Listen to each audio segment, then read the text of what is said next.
Well, here we are on one of our Yorkshire area meetings for the Mini Cooper register. So even though a lot of what I do is Acespeed, this is a little bit different. But I want to introduce you to somebody who's a grandson of a very good friend of mine, and this is Peter Kitching, and he is the British kart champion.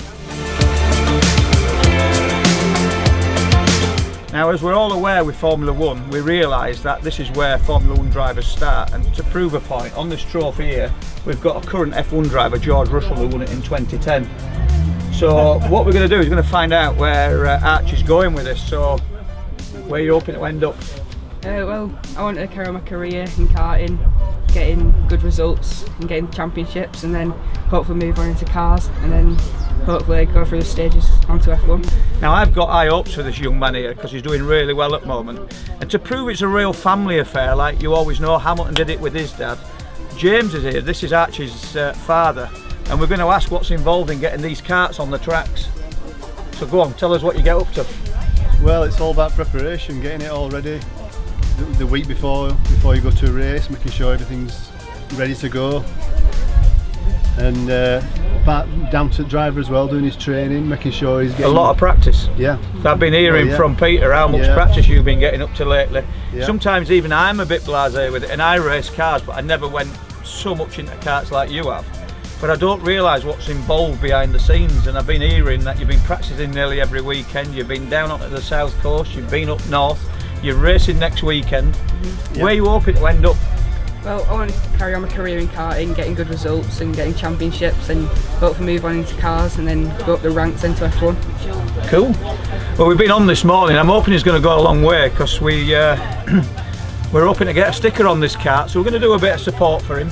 And I have high hopes for him. I think he's going places because he's a really nice guy, he's really dedicated, and keep your eyes out for him. This is Archie and his father James.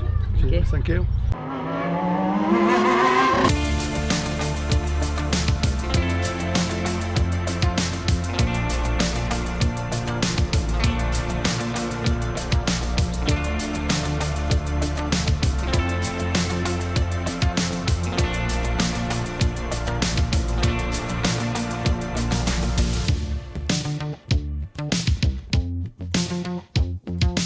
So here we are in his 25th year of business, motorsport, and we've been talking a lot about people who were influential in my life over this last year. But one we keep missing because he's never about because he's so busy is Dougie Wood. Dougie Wood is the man that turned me from being a bit of an odd job loose cannon mechanic into a more professional, taught me the right ways to do things, made me more of an engineer. And I've got to say, I say this to apprentices now, Dougie made me a mechanic, not a fitter. So he made me take things off the cars and fix them and put them back on. I've got to say, a lot of how I've ended up in mechanics is down to Dougie. So Dougie, I think you've just about retired now, haven't you? So, 5 years ago. In this area, Dougie has probably worked on more local cars than I care to shake a stick at, but has worked on a lot of minis.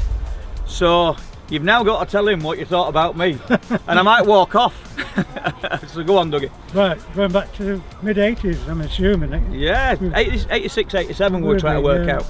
And Andy came to me from a firm called Hepworth and Grandage, which is an engineering firm in Bradford that made pistons and rings and everything like that, didn't they? Yeah, they did. But as it says, he came to me as a fitter, amateur fitter at that. Very amateur. But his enthusiasm for minis was just way over the top.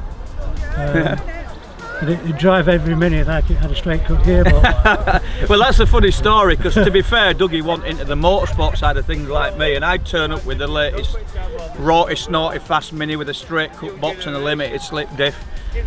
And I could always tell by Dougie's face when I arrived in it that I'd probably done the wrong thing. Yeah. But Yeah, I don't know how many bloody synchro rings he could have broken. oh, well, when everybody goes on about me doing gearboxes, Dougie taught me how to do gearboxes.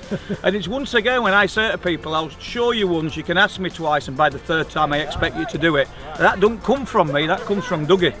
So it's really good that I'm interviewing him, because a lot of how I talk to apprentices and teach apprentices now when they're at our workshop is from Dougie's learnings. Because Dougie's more the old school mechanic in, like you had to fix things came in, you had to work out why it broke, what made it work, how it worked. Yeah. And I learnt more about cars in my time with Dougie than any time before or after, so I've got to say that's a big thing. But how are you doing in your retirement now? Oh, fine.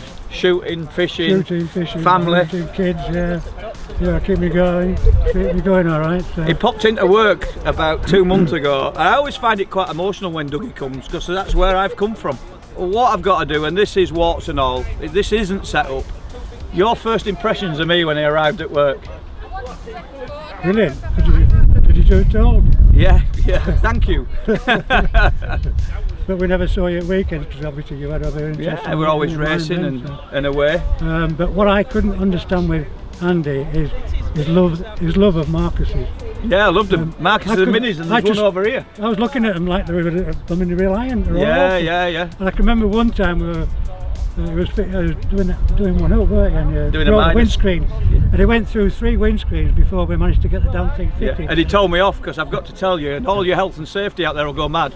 Dougie says, how have you made that screen for it? I said, I've just taken the grinder to it. No mask, no glasses. And he went mental, because obviously it's powdered glass. Fiberglass glass all over the place, yeah. So yeah, the first, I mean, I arrived at Movia, I had an X-Works Allegro, and I saw Martin yesterday, and he always goes, I remember when you arrived in that Allegro. But a good comment, Dougie's come.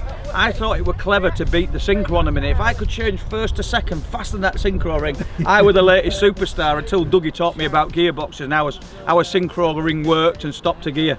But I've got to say, I've got a lot to thank Dougie for, because he did. It's not just about the mechanicking. I've got to say, I was probably of an impressionable age, and he sort of made the man of me, sort of put me in the right way. I mean, he says I did as I was told and asked and things like that, but I wanted to learn, which is different to nowadays. And he taught me the right ways, and I always respect authority more than just being asked, so I prefer to be told in a, yeah, will you do this, will you get on with this? But I've got to say, I used to go to Dougie less times in the time I worked for him than people come to me nowadays. They're at me all the time, this, that and the other. You did teach me a way, and it's true. Show me once, I can ask the second time, by the third time he don't want to know me anymore, because I've told you how to do it. So I've got to thank you for that. Thank you. I've got to thank you for everything you did. Right, well here we've got a little bit special for you for filming. This is Rupert North, production car trial champion in 2017. And he's now going to take this lovely jacked up production car trial Mini up that mound there that everybody's been avoiding by like the plague.